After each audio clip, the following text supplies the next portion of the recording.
Bagway, Mabrika, welcome to part 2 of the Eagle teaching series on Council Fire with the Riverwinds. We're your hosts. I'm Chief Joseph Riverwind. And I'm Dr. Larlin Riverwind. And let's dive right in because eagles... Swoop dive? Yes, swoop dive. Like actually, since you just said swoop, we're just going to continue on talking about the eagle. The eagle also represents swift judgment. Woo! Swift judgment in Deuteronomy 28:49. That is part of what's missing in our justice system today. It says, Yahweh will bring a nation against you from far away, from the ends of the earth, like an eagle swooping down, a nation whose language you won't understand. So how fast does an eagle swoop down? I don't know. Tell me, Falconer. I can tell you that an eagle can very easily fly more than 100 miles per hour just in its regular flight pattern. What it could dive at, I'm not sure that we actually know. Now there's going to be somebody out there that Googles it and then probably acts like they knew it already and put it in the comments, right? Do it. Because some of the falconry books have been written decades ago and there's new innovative equipment out there. So when I'm looking through, where'd my falconry book go that I just have? Oh, it's right here. So when I'm looking through falconry books, which that doesn't have much information on eagles, that's more hawks, but it doesn't have that exact number, but they can easily fly over 100 miles per hour. And I'm so shocked right now that Joseph has not made any Monty Python horrible.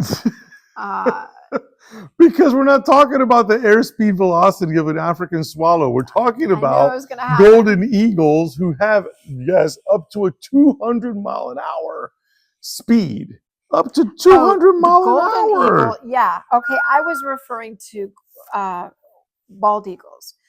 Golden eagles, that's a whole different matter. And those are the ones the Mongolians use. Oh, man. You think that a bald eagle is something else? Golden eagles are even more fierce.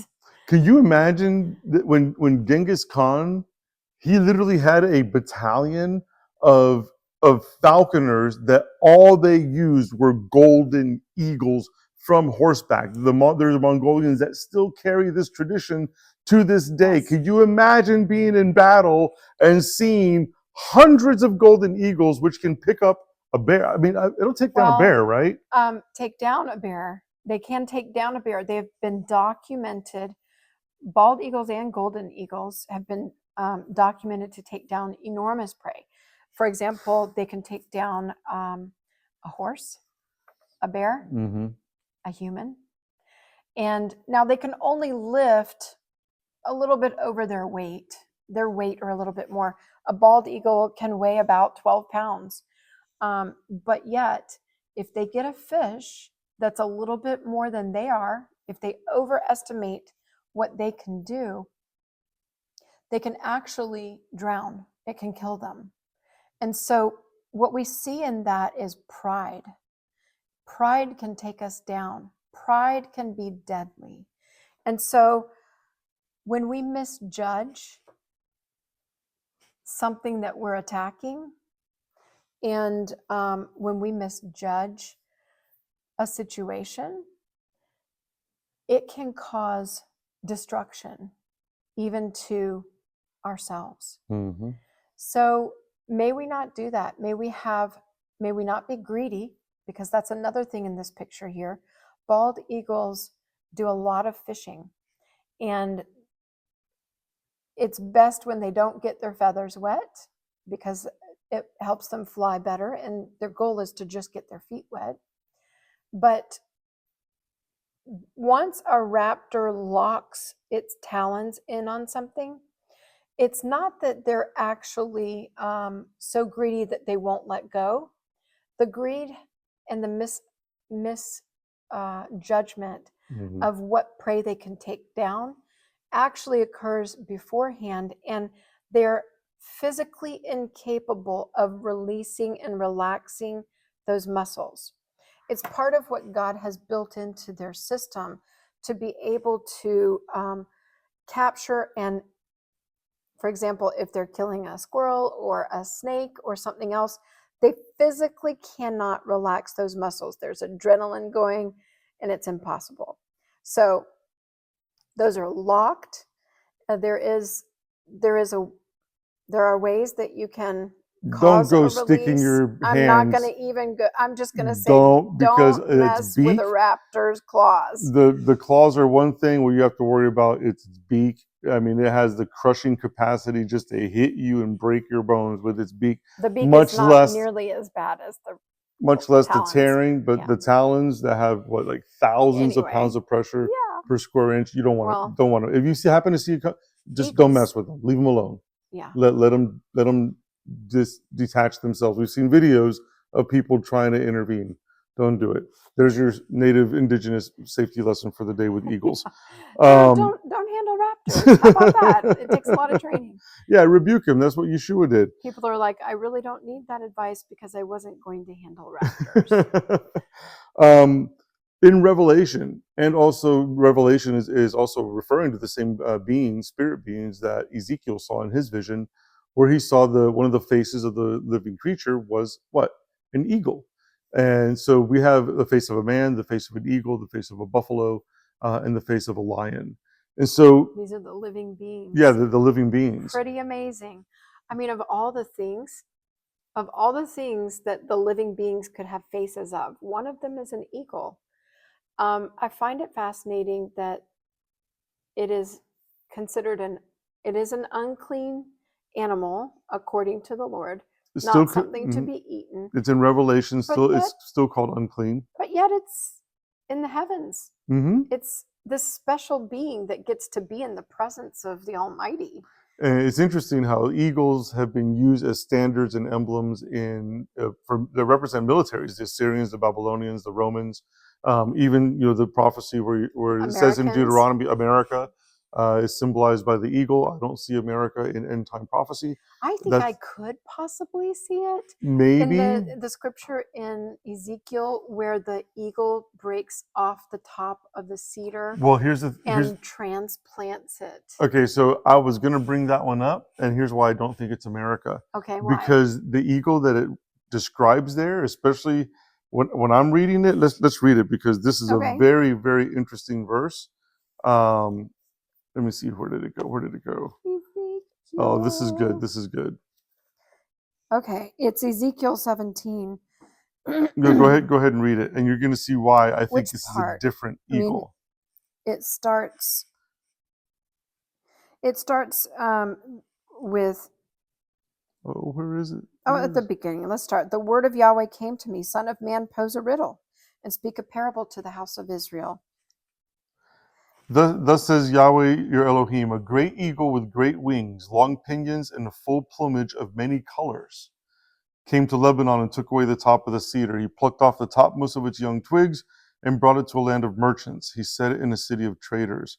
He took some of the seed of the land and planted it in fertile soil. He planted it beside abundant waters. He set it like a willow. This, to me, is the only other reference, and I'm talking about from an indigenous perspective, that I have ever heard of a multicolored, plumed, eagle-like creature is in Central America, and that's the plumed serpent, Quetzalcoatl, and which I think is another euphemism for the dragon, and the winged serpent.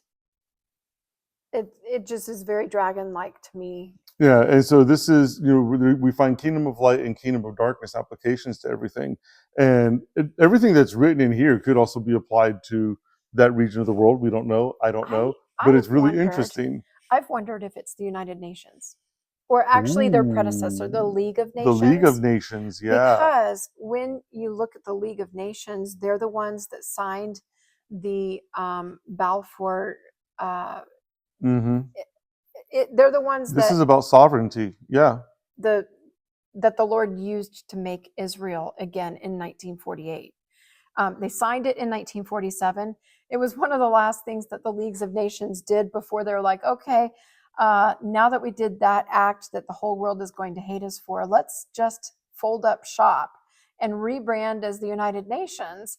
And then all of the nations of the world can use us to completely attack what we developed because we had to, because that's what the Lord made us do.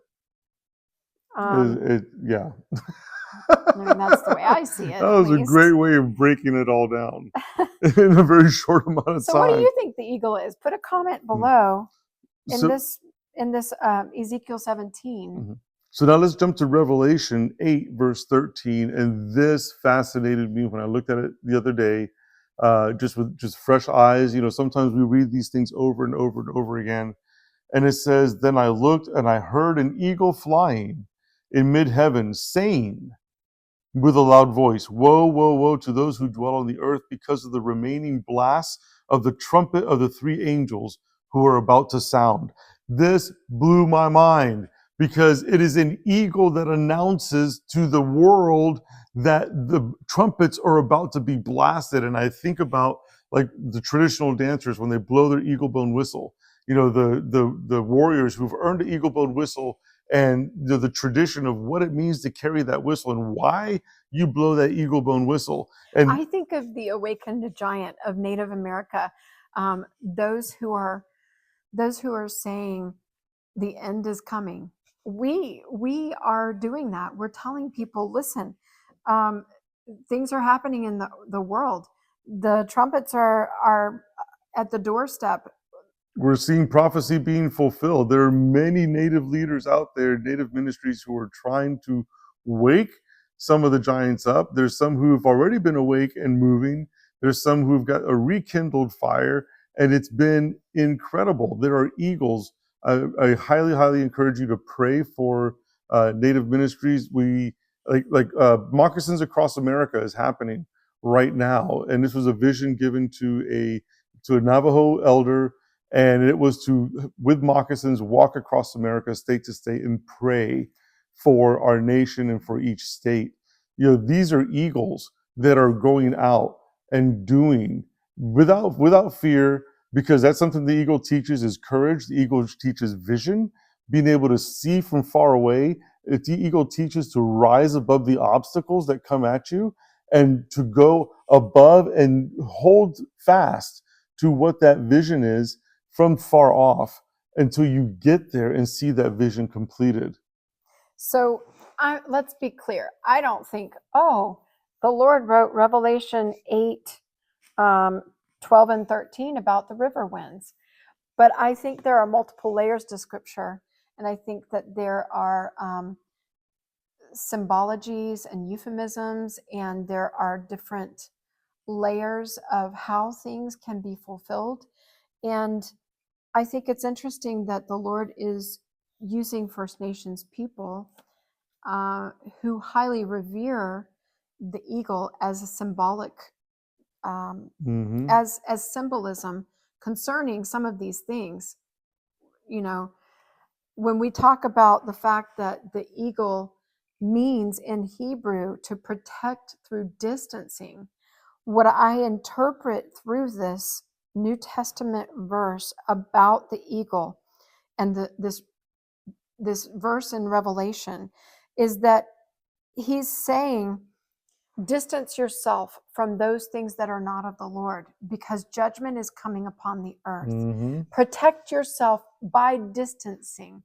So create the boundaries, create the protection, and make preparation. And just the way that the Lord carried his people on eagle's wings out of an idolatrous land that was enslaving them and killing them, the same way he will do that for his people in the end times. We find that in Revelation 12:14, where it says that the two wings of the great eagle are given to a woman so that she could fly into the wilderness to her place where she was nourished for a time and half a time from the presence of the serpent. This is talking about the bride. The bride is going to fly. Yay! I've always dreamed about flying. I believe I can fly.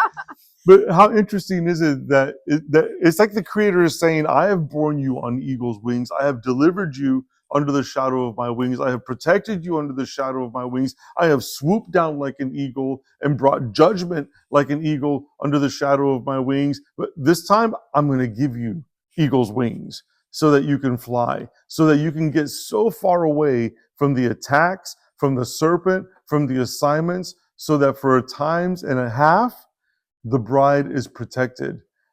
And in the native way, that would happen all the time when the women would go and have counsel and they would recharge.